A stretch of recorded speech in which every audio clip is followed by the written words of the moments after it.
Since the second week of March, when the government of Ghana commenced the gradual implementation of restrictions leading to the eventual closure of Ghana's borders to inbound passenger flight, a chain of businesses have been hit hard by the decision.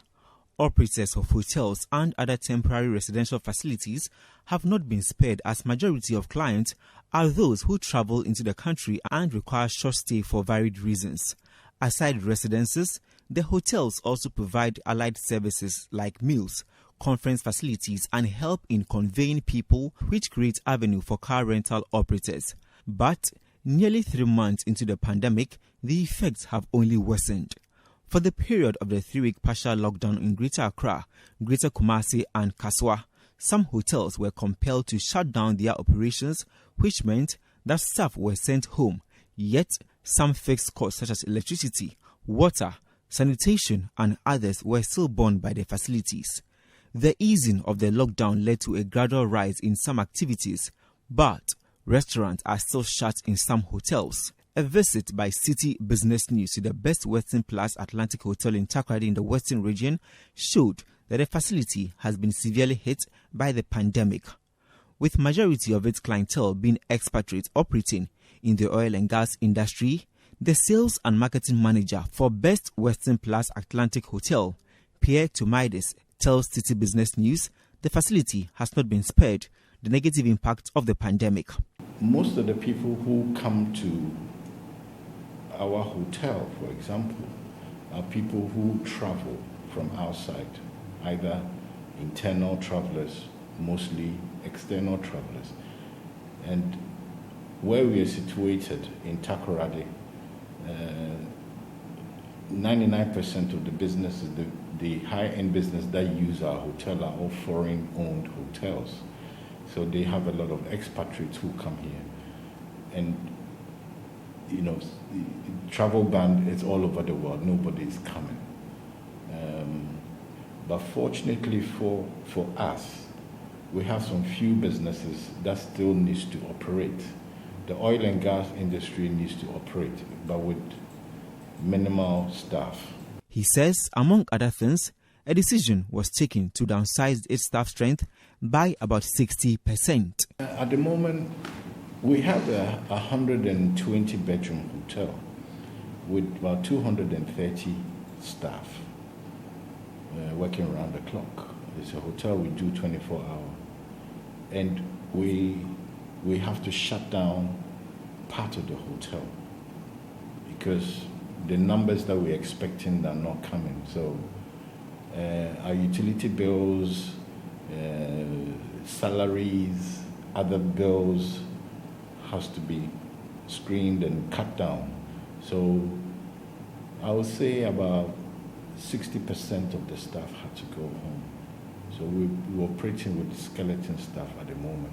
Already, an assessment by the Ghana Tourism Authority on the impact of the coronavirus on the tourism and hospitality industry has estimated that the sector has lost substantial revenue due to the job losses and slow economic activities. Again, the losses are noticeable against the backdrop that the recently organized Year of Return by the Ministry of Tourism in 2019 increased air passenger arrivals by 27% from 956,372 to 1.13 million between 2018 and 2019. Also, the Minister of Tourism, Arts and Culture, Barbara Otin-Jesse, has disclosed that the Year of Return earned the country $3.31 billion in revenue based on the average expenditure of the tourist. As the months slide by, Pius Amihere tells Citi Business News the hotel has just been breaking even with a few bookings as at the end of May. This, he says, may have to be revised in terms of the number of workers and other recurring expenditure if the situation persists for a few more weeks. We're just breaking even. We still have few guests that comes and stay with us.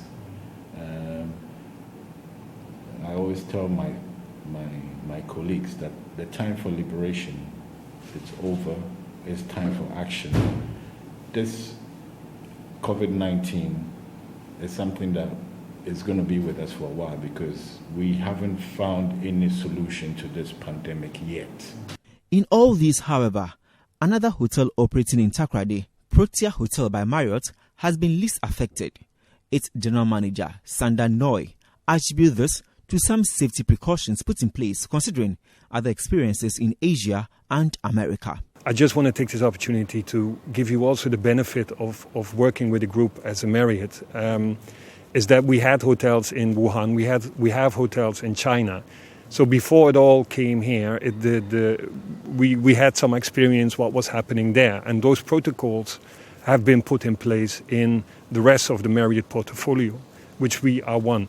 So we saw it happening in Wuhan, China. From there it went to Europe, from there it went to America, and then it started to grow in Ghana, in West Africa.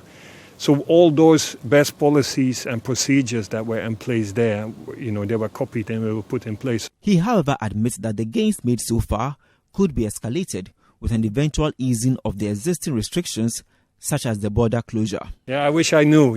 There's always the glass bowl, which we are then referring to. But as I see it now, hopefully the airports will be open somewhere half June, maybe late June. But as I said, we are balancing in between the Ghanaian government, which did extremely well in terms of prohibiting the COVID-19 pandemic. We are balancing between the Marriott procedure and then the local government as well, and the company which we are working with. They also have their procedures.